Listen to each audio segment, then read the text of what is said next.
everybody. Back to the Heat Wave podcast, part of the Roundtable Sports Network, where we talk about the Miami Heat. My name is Anthony Aguirre, here with my boy AP, Anthony Pasciolla. AP, it's been a rough one the last few games since the last time we talked.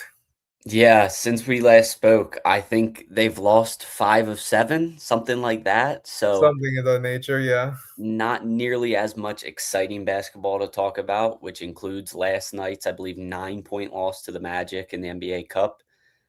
It's more so than the 9 points. It's more so blowing a 16-point lead in the first quarter. AP, what do you think went wrong, man?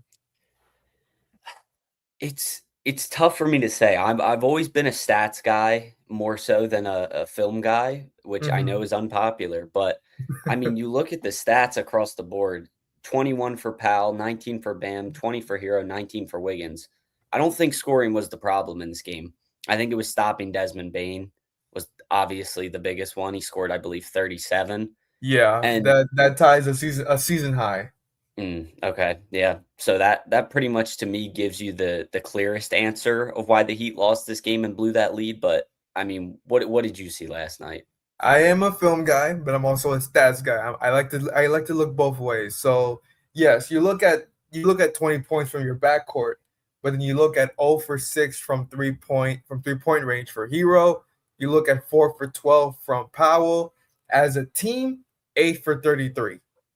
That is the main reason that this team has really fallen off, at least in this stretch, is because they're not living up to their identity. Like they started fast. They started on a hot Mhm. note. Hero was balling because for a moment you're like, oh damn, he has his toe injury now. Or like you're thinking to yourself, he's gonna miss like at least 2 weeks or something. No, he's good. He runs. He was aggressive in that first quarter. And then the Magic just went on a run. And like you mentioned, Desmond Bain, he just went off. He was aggressive. And they were without Franz Wagner, so that was another surprise that they were able to do that just without him. And then everyone else, I mean, yeah, you just look across the board. Okay, I'm not, you're not getting that much great production. You're getting decent, but you're also not getting stops. Sure. And that was just a big part of it. Because outside of Bain, you got Wendell Carter Jr. going for 14 and 10. You got Paolo, who's still getting in rhythm. He didn't look that Mhm. great in this game, No. despite having 18, 7, and 4. He didn't look that great. He looked more so slowish. And then you got Jalen Suggs, who was on fire. Anthony Black was aggressive on both sides of the floor. He's a defensive pest. And just everyone else, Tristan da Silva, I believe he made a few key threes that helped them shift the momentum towards the Magic. So, from what I saw a team that started off hot and then they just lost the gas. They were out of it. I saw a really interesting report from Brian Windhorst. It was either today or yesterday that he said this. He was talking about, Hero's return and how it's impacted the team. And I remember me and you were talking about, how will the duo of Powell and Hero work out? But he Mhm. was more so talking about the influence it's had on Khalil and Jaime Jaquez since Hero's come back, kind of taking away their shots, taking away some of their big opportunities, so to speak. How do you feel about that? Do you agree with that, or is that what you're saying? That's tough. With Jaime, I don't see that case only because he comes off the bench. I don't from an eye perspective, I haven't seen them. I don't think they played that many minutes together. So it's not like he's taking away Jaime's opportunity to create. Now Kalel, I can understand probably a little bit better. I would want to dive into that more, but then again, they haven't played that many minutes together either. But also, when I think about Hero and just this offense, I think about the amount of pick and rolls that he needs that helped them a lot last season. And obviously, there's been little pick and rolls in this season. So I'm not trying to just like fall into a narrative just easily, but that could be it because since Hero's return, Kalel has gone up and down a lot, Yeah. and he hasn't Yeah. gotten the touches that he usually gets. But at the same time, what bothers me about the double big lineup, and even Spoelstra alluded to this, is not defending the way they should be, because they should be better defensively than they are. Yeah. I mean, so I get it from an offensive perspective, but from a defensive perspective, I would say Kalal should be able to impact whether or not who's in the lineup, or who he shares the floor with. I I agree. To me,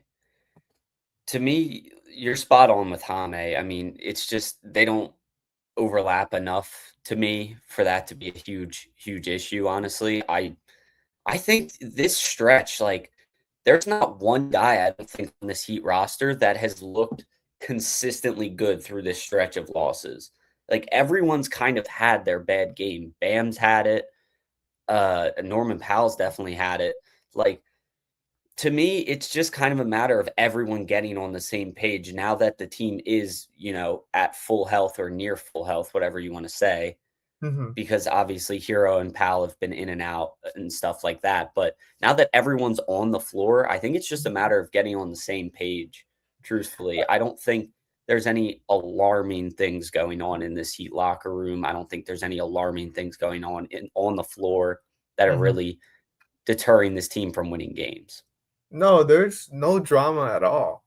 There's nothing. The vibes are high, but it's well, not high, but the vibes are good. It's just Mhm.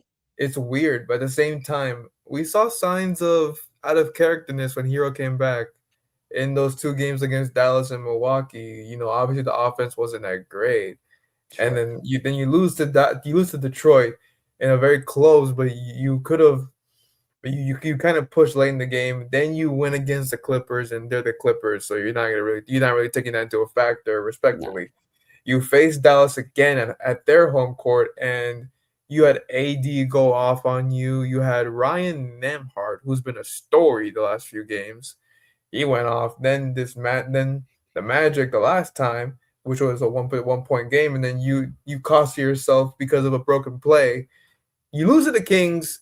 Now that one was really a, That a was salty take. That was salty as hell because oh my gosh, there is no one. That roster is depleted. and they lost by what, 20 something outrageous, right?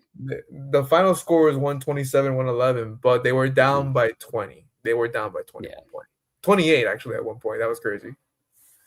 Like Zach Levine went off for I think 42. So they've allowed 42 from Zach Levine, and then the next night they allowed Desmond Bain for 37.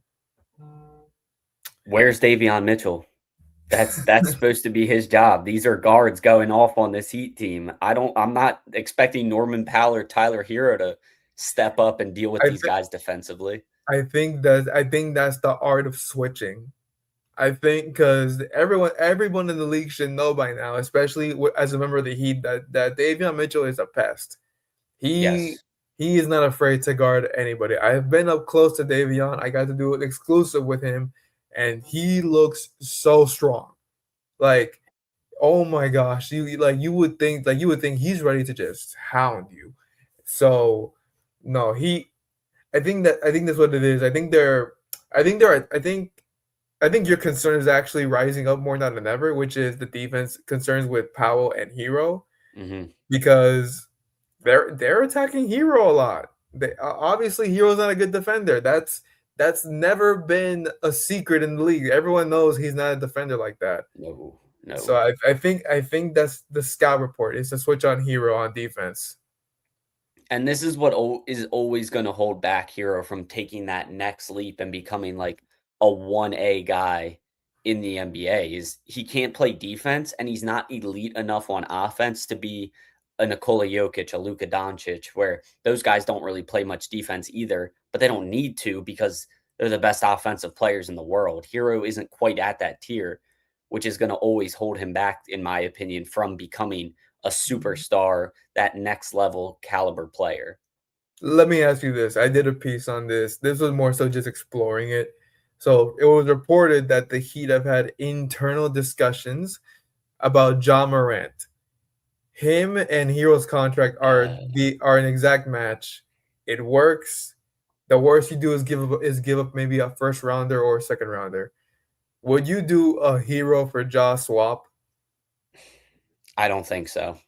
Okay. I don't think Ja is built to play for the Miami Heat. And Mhm. I trust Hero as a person and a player more than I trust Ja at this stage of their career. If you asked me that question 2 to 3 years ago, it's not even a question. Ja Mhm. looked like he was gonna be the next best point guard in the NBA, and Mhm. then it just only went downhill from there. So, to me, I think it's just you're not really upgrading in that scenario. Mhm. I don't think you're downgrading that much, but I don't think it's an upgrade enough to where you need to shake up the entire locker room with that blockbuster trade. But how do you feel about that? Is that something you would be willing to do? I feel like it should be an open discussion. I Okay. understand Ja's issues, and actually the report mentioned that they've had discussions about whether or not the infrastructure of Miami, the way they way they do things, if that benefits Ja. Mhm. Because even though it annoys me sometimes when we hear outlets talk about the Heat just acquiring anybody just because oh they can fix them, I get annoyed by that because it's like we're not the doctors of the NBA. We're not here to fix everybody. No.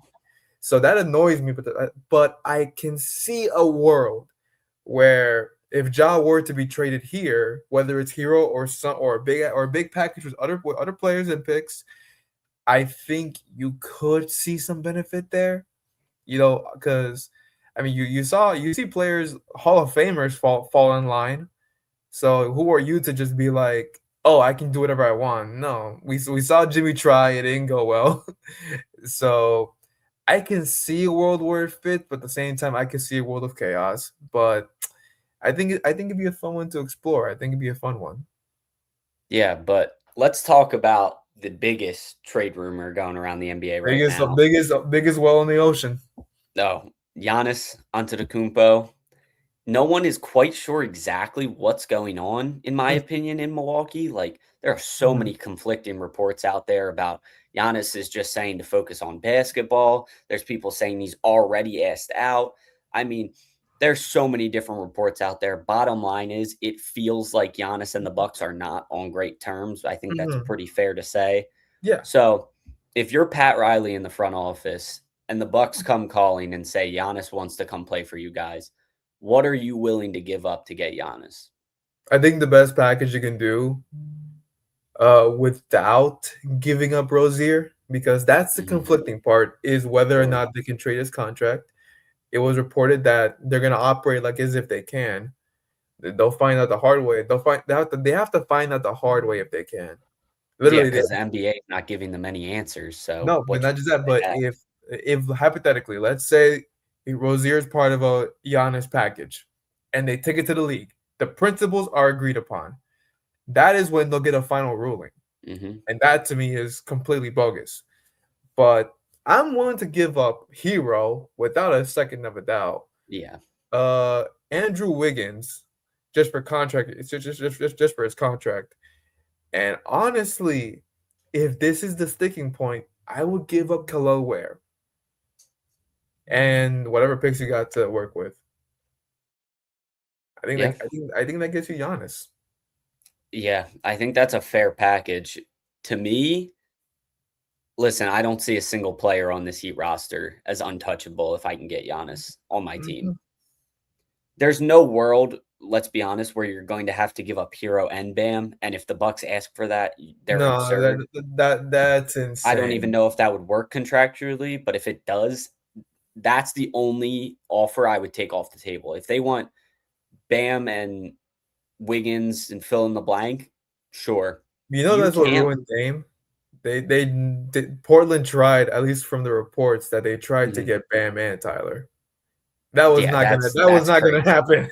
That's crazy. That takes away your whole core. You need a second star still alongside Giannis. Like, you can't take the Heat's whole roster. But there's not one guy I would say that I would take Mhm. off the table for Giannis because when's the last time a team won a championship without a 1A guy? I really can't remember. And I don't think the Heat have that. So whether you're running a big three of Giannis, Tyler, and Norman Powell, or Bam, Giannis, and Norman Powell, whatever the case may be, whatever you need to give up to get that 1A guy, that's ultimately how you're going to win a championship. So I think you got to do what you got to do if you can get Giannis. No, I agree with you. It's just more so the right package, and it's tough Mhm. because this is where the market gets so lopsided. Is because okay, you saw Desmond Bain go for 4 first rounders. Four. You saw Mikal Bridges go for 5. You saw Luca get traded, but he costed you only 1 first rounder, and for some reason, whatever it may be, Nico Harrison thought that okay, 80 is enough to meet us halfway in the market value, even though realistically speaking, that is way out of terms. So it's just like obviously they're gonna want a lot of stuff. Mhm. But the thing is, outside of Oklahoma, outside of Utah, there's no other franchise that or Brooklyn, but no other, but they're not going outside of okay, the Thunder are contenders, the other two are not. Everyone else does not have the assets that are gonna please Milwaukee. They just Yeah. simply don't have it. The Knicks don't have it, the Heat don't have it, nobody has it except OKC really. But I don't think Giannis wants OKC. So it's That's a just like, terrifying thought, though, to think that the oh yeah, no. 23-1 Thunder are the team that can offer the most for a two-time MVP. Thank you, Clippers, for haunting us for the next decade. Thank you, Clippers. All it takes is Giannis to suck it up and say, "I'm okay going to play for this small market team in the middle of nowhere," and the league is in serious trouble for the next 5 to 7 years. And that's what it comes down to. Where Mhm. does he want? Because Yeah. unlike Portland, Milwaukee will likely make the best of whatever situation Giannis wants. Mhm. And you just gotta hope and pray he says Miami. But then again, if that happens, we're going back to 2023. Yeah. Yeah. But like you said, like this should be like everything's on the table. Everything should be on the table, man. But it's it's gonna be fun with the trade deadline in just like what 2 months now? Yeah, two Yeah, months. about 2 months. And man, what are your thoughts on Jovic, man? This situation with him being benched. I understand it. He wasn't performing. I mean, ultimately, that's what it comes down to. He got paid to perform, and he just wasn't meeting standards. Honestly, like you kind of, I don't really know where those minutes entirely went because I'm seeing the same guys in the lineup for the most part. Just kind of, I guess, giving everybody else more minutes. But Mhm. I think as time progresses, like I don't think this is a long term thing by any means. Do you think okay, would you because I don't know how his contract is because every time I do a mock trade on Spot Track, it shows me his salary for next season, not the rookie one. So I'm confused on how that works with him in a real trade. But do you think the dream is over? You think it's time to give it up?